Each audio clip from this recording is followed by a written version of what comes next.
Kembali di Sapa Indonesia Pagi, masih membahas jelang putusan Majelis Kehormatan Mahkamah Konstitusi yang akan memutus besok dugaan pelanggaran etik sejumlah hakim konstitusi termasuk ketua MK-nya sendiri Anwar Usman. Tadi sebelum jeda saya tanya ke Mbak Titi Anggraini dari Perludem, melihat situasi Pilpres seperti ini, Mbak Titi, ada keanggapan memang ini upaya saling jegal di tengah proses politik dan juga ada proses hukum. Ini yang di tengah-tengah ini yang agak-agak rancu, tapi apakah itu bisa kita asumsikan sebagai upaya saling jegal, dan apakah putusan ini nanti putusan dari MK ini akan mengganggu sistem pemilu, Mbak Titi? Ya, kalau kita lihat kan ini ada beragam pemohon ya. Saya meyakini mayoritas pemohon itu punya kredibilitas untuk mempersoalkan apa yang mereka masukkan di MK-MK. Sebagian besar misalnya para guru besar, pengajar hukum tata negara dan hukum administrasi negara, itu adalah orang-orang yang punya tanggung jawab moral, etik, dan juga hukum, saya kira, untuk memastikan apa yang menjadi komitmen mereka selama ini di dalam berkiprah di dunia hukum itu mendapatkan titik terang begitu. Jadi saya ingin melihat ini sebagai sebuah proses yang memang harus dilalui ketika kita berhadapan dengan persoalan seperti yang sekarang sedang dibahas di MK-MK. Justru dengan membuat ini menjadi terang, kita menjadi tahu begitu ya, duduk permasalahannya dan masyarakat bisa lebih proporsional di dalam menilai. Justru ini harus diselesaikan, karena kalau ini tidak diselesaikan, ini akan bergulir terus. Sengketa tadi sudah disampaikan oleh Mas Radi, ini kan sengketa norma ya, dan termasuk juga di dalamnya ada persoalan etik yang menyertainya.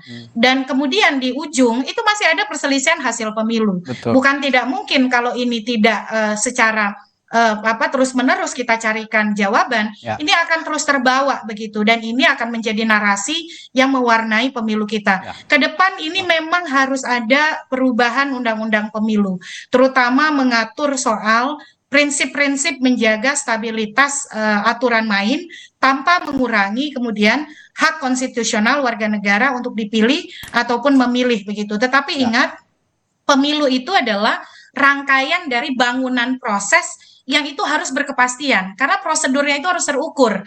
Kalau prosedur kemudian bisa berubah tanpa parameter yang jelas, ini kita bisa kemudian mendapatkan kompetisi yang justru tidak adil begitu. Karena pemilu demokratis itu adalah prosedurnya harus terukur, tapi hasilnya tidak bisa diprediksi secara presisi. Nah, ini kita di dalam beberapa pemilu terakhir berhadapan dengan situasi prosedur pemilu yang justru menimbulkan ketidakpastian, lalu kemudian diskursus, spekulasi, kontroversi, akhirnya menjauhkan kita dari narasi, gagasan, dan program. Orang tuh jarang sekali, Mas Radi, kita selalu ingat ya ngomongin pemilu legislatif. Selalu yang dibicarakan soal apa yang terjadi di pemilu presiden. Ini yang juga bisa melemahkan, ya saya kira, sistem pemerintahan kita dalam upaya mendapatkan parlemen yang kuat juga untuk mengimbangi presiden yang juga sama baiknya begitu. Jadi kita juga tidak bisa melihat mana kualitas parlemen yang benar-benar bisa diandalkan oleh rakyatnya begitu ya, oleh perwakilannya. Kan parlemen sendiri merupakan wakil rakyat, tapi kita dialihkan atau terdistraksi dengan masalah-masalah yang ada di Pilpres. Nah, tadi juga saya punya kekhawatiran juga bahwa narasi pemilu kita ini kalau memang ini tidak selesai di sini, ini akan terus dibawa dalam proses kampanye, ada negatif campaign dan sebagainya. Saya akan ke Bung Uceng. Bung Uceng, Anda sebagai pelapor, tadi juga Bung Habib mengatakan bahwa ada dugaan penjegalan lah begitu ya, upaya operasi senyap. Apa ada intensi seperti itu? Ada intensi seperti itu dari Anda sesungguhnya? Yang pertama, saya bukan pelapor. Saya tidak pernah melaporkan ke MK-MK. Jadi keliru ya kalau dianggap saya pelapor. Yang kedua, saya melakukan permohonan baru. Uji materi baru ya, mohon maaf, saya koreksi. Jadi dua hal yang berbeda. Nah, permohonan itu sebenarnya untuk menyelesaikan kisruh. Jadi supaya tidak ada lagi perdebatan orang setelah putusan ini ada. Seperti yang dibilang Mbak Titi. Anda bisa bayangkan kalau MK kemudian memeriksa dan kemudian menyatakan bahwa tidak ada masalah dengan putusan itu, atau MK kembali ke konteks, misalnya kembali ke konteks putusan MK seperti yang sekarang, kan clear, selesai.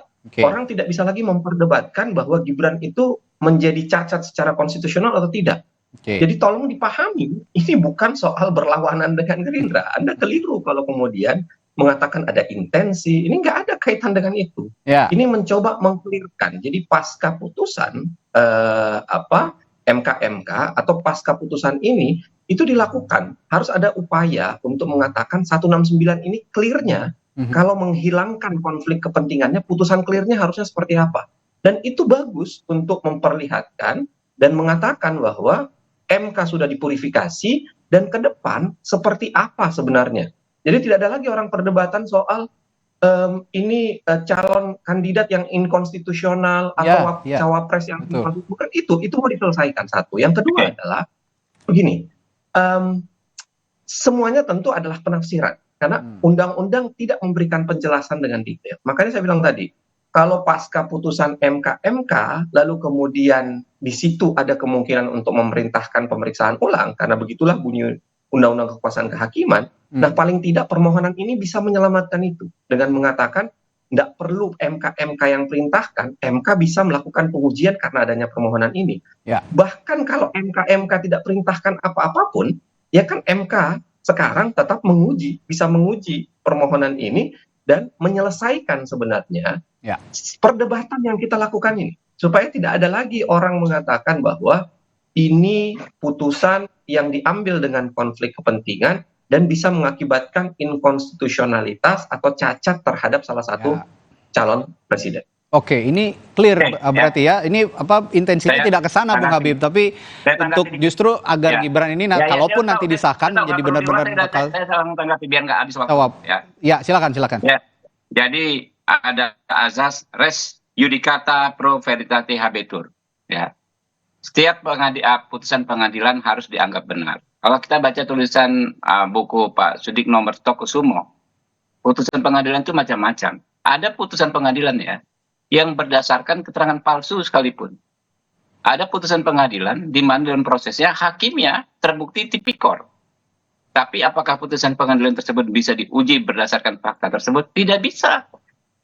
Tidak bisa dipersoalkan. Makanya begitu sudah ada putusan, maka itulah akhir dari segala perdebatan.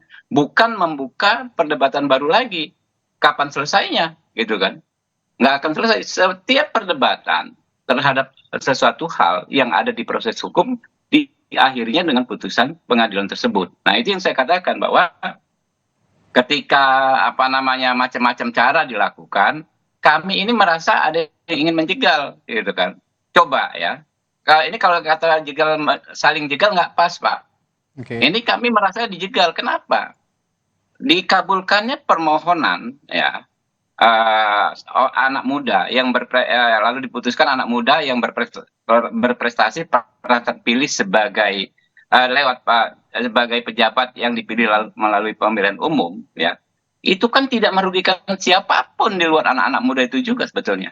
Apakah orang yang lebih tua menjadi dirugikan atau dirampas hak konstitusionalnya? Tidak. Yang lain tetap bisa maju kok dalam kontestasi pilpres gitu kan. Jadi ini bukan sengketa hak gitu. Jadi tidak ada yang dirugikan dengan dikabulkannya permohonan tersebut. Sehingga kalau dikatakan pengajuan permohonan tersebut sebagai bagian dari saling jegal, saya nggak pas. Saya nggak sepakat. De facto dalam kasus ini memang bukan Pak Uceng. Saya yakin Pak Uceng saya sangat kenal kredibilitasnya walaupun kita berbeda pendapat, bukan bagian yang mengorkestrasi untuk menjegal.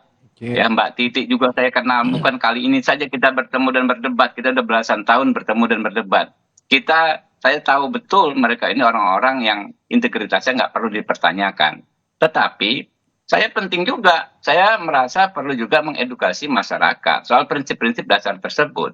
Soal prinsip res judicata tersebut bahwa memang nggak ada celah lagi ketika sudah diputus sudah, terkecuali beberapa saat kemudian nanti ketika sudah ada dinamika baru, ketika terjadi fenomena yang namanya perubahan dalam living constitution. Jadi hakim konstitusi bisa memutus berdasarkan living constitution konsep living constitution, konstitusi yang hidup di masyarakat. Bisa dengan pertimbangan norma, bukan pertimbangan fakta.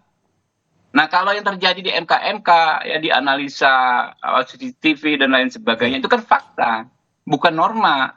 Nah, kalau norma kemudian sudah terjadi perkembangan di masyarakat dan lain sebagainya, karena itu pasal sekian sudah tidak pas lagi diterapkan, ya silahkan gitu loh. Jadi logika hukumnya menurut saya nggak masuk kalau kita justru buka perdebatan baru. Yang ada sekarang pilihannya bagi kita, ya ini diajarkan oleh dosen-dosen kita di tingkat-tingkat dasar. Kalau ada putusan pengadilan ya kita siap gerak, hormat gerak, kita laksanakan.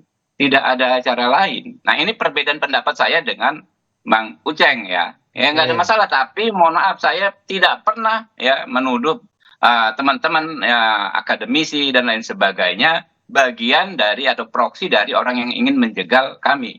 Yang menjegal itu yang lain. Siapa yang Anda menjegal? Ini kita clearkan Itu juga nih barang-barang ya, Bung Habib. Yang Anda anggap menjegalnya siapa jadinya? Yang menjegal itu ya kan tentu orang yang membabi buta, memasukkan argumentasi lewat angket ya apa namanya terhadap proses lembaga politik yudikatif ya di parlemen. Ini kan lucu sekali, nggak pernah. Kemarin saya dengar juga kemarin ada juga yang ingin mengajukan uji formil terhadap putusan MK. Ini kan semakin nggak masuk akal gitu loh. Nah yang begini-begini adalah memang saya melihat ini orang sudah kehabisan peluru gitu loh. Apa rugi ya secara konstitusional, secara de facto kalau anak muda bisa maju, kalau Gibran bisa maju, apa ruginya bagi mereka? Nggak mengganggu perut mereka, nggak mengganggu kepentingan hukum mereka, gitu loh. Ya silahkan saja kalau mereka siap berkontestasi, gitu kan. Nggak ada masalah gitu loh. Ya, oke, saya kembali ke Bung Uceng. Bung Uceng, ada respon soal ini, silakan. Iya, sebenarnya tentu berbeda ya. Saya mengajarkan di ruang kelas, kira-kira misalnya ada sebuah putusan pengadilan tentu harus dihormati. Tapi pada saat yang sama, undang-undang kekuasaan kehakiman, undang-undang kekuasaan kehakiman ini yang berlaku untuk dua jenis, baik Mahkamah Agung maupun Mahkamah Konstitusi, itu mengatakan kalau dalam hal tertentu, termasuk misalnya dalam hal ada konflik kepentingan, maka sangat mungkin dilakukan upaya untuk memerintahkan pengujian kembali atau pemeriksaan kembali dengan komposisi hakim yang berbeda. Oke, sebelum dilanjutkan Bung Uceng, memerintahkan, siapa yang memerintahkan? Apakah Majelis Kehormatan MK? Nah, itu yang menarik, itu yang menjadi penafsiran, saya kira.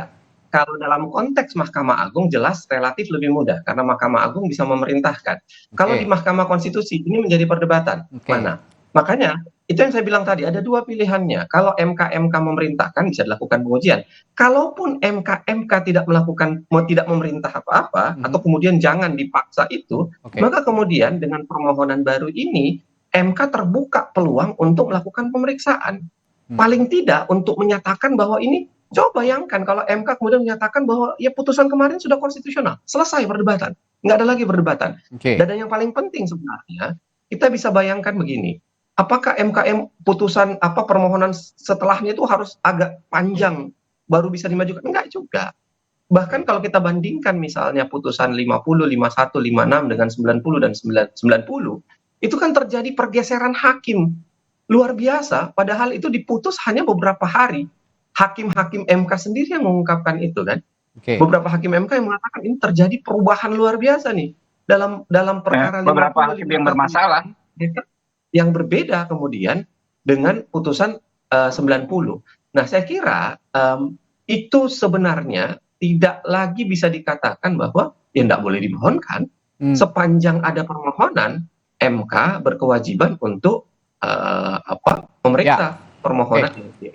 Karena konteksnya, sebentar Bung Habib, karena konteksnya ini bicara soal etik melalui Majelis Kehormatan MK begitu, artinya nanti MK ini bisa memutus untuk tidak melibatkan Anwar Usman begitu ya, karena melanggar etik dalam sidang uji materi selanjutnya begitu ya Bung Ceng ya? Iya, sangat mungkin. Oke, baik. Ya, jadi gini ya, silakan. Jangankan terjadi pelanggaran etik. Saya kutip lagi buku Sudikno di belakang Pak Uceng mungkin ada tuh, ya kan ya.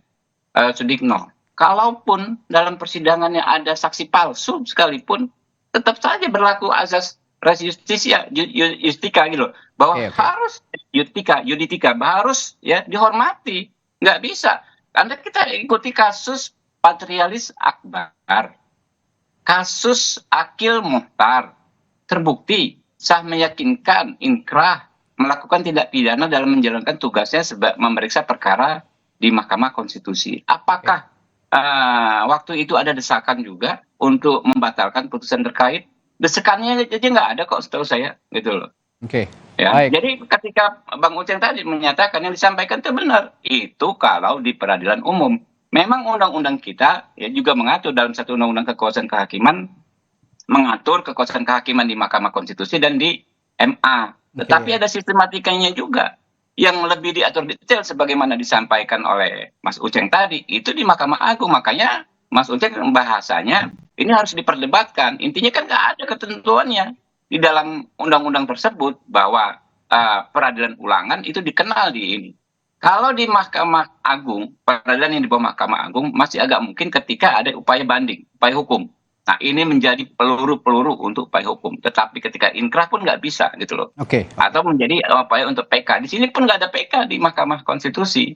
Sehingga tertutup kemungkinan. Jadi kalau diajukan kembali uji materi secara formil tentu kita menghormati. Oke. Siapapun boleh saja melakukan uji materi dengan niat misalnya justru untuk mengatakan bahwa putusan yang sebelumnya nggak ada masalah, bagus juga nggak ada masalah gitu loh. Tapi kita kalau bicara tema masalah hari ini, apakah putusan MK bisa dibatalkan oleh MK-MK, lalu MK-MK bisa memerintahkan pemeriksaan ulang, itu jelas tidak. Betul. Ya mana mungkin ya MK-MK ya sebuah institusi yang ad hoc lalu diatur hanya di undang-undang dan di peraturan Mahkamah Konstitusi ya bisa menegasikan ya sebuah putusan Mahkamah Konstitusi yang dasarnya adalah Undang-Undang Dasar 1945. Ya, gitu. Saya kira clear ya diskusi kita hari ini bahwa MK-MK ini tidak bisa langsung serta-merta membatalkan putusan, tapi bisa menjatuhkan etik gitu ya kepada salah satu hakim konstitusi untuk tidak ikut bersidang dalam uji materi berikutnya jika ada uji materi baru. Oke, terakhir saya ke Mbak Titi. Mbak Titi, dengan dengan adanya saat ini ya seperti kita lihat ya perdebatan seperti ini kan tentu saja mengganggu taraf tataran ide dan gagasan para capres dan cawapres, bakal capres dan cawapres. Nah, alih-alih publik teralihkan dengan keriuhan adanya dugaan cacat formal pencalonan presiden wakil presiden. Ini siapa yang menurut Anda sebagai publik, saya juga begitu, sebenarnya ini pertanyaan pada diri saya sendiri begitu ya, saya bertanya kepada Mbak Titi, siapa menurut Anda yang saat ini, detik ini, pasangan calon yang benar-benar siap dengan ide dan gagasannya menghadapi Pilpres? Ya, Mas Radi, tanggal 28 November itu akan dimulai masa kampanye. Ya. Jadi kalau kita lihat narasi untuk membedah visi misi gagasan program itu sangat minim hari ini. Walaupun dokumennya sudah beredar ya, yang menyebutkan semua menggunakan angka 8 begitu. 8 jalan perubahan, 8 langkah cepat, asta cita dan seterusnya. Tetapi kan itu di ruang-ruang yang sangat sempit begitu. Betul. Itu yang sangat kita sayangkan. Walaupun kita tidak bisa menutup mata. Hasil pemilu yang berintegritas juga harus dihasilkan dari aturan main dan proses yang berintegritas. Kita pun perlu mencermati diskursus yang disampaikan oleh tadi Mas Uceng ataupun Pak Habib ya. Tetapi satu sisi juga di saat yang sama memang energi kita dituntut besar nih. Bagaimana kita juga mencermati berbagai dokumen, visi misi, program yang sudah tersebar dan juga mencermati partai politik.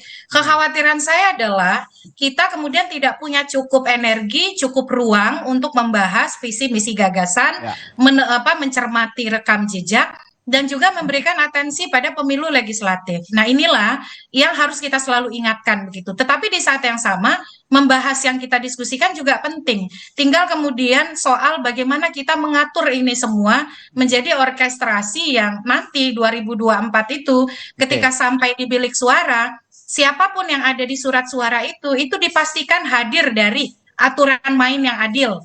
Lalu proses yang berintegritas, bukan manipulasi, bukan main curang begitu ya. Dan juga pilihan yang didasarkan pada informasi yang memang betul-betul memadai dan cukup untuk membuat keputusan.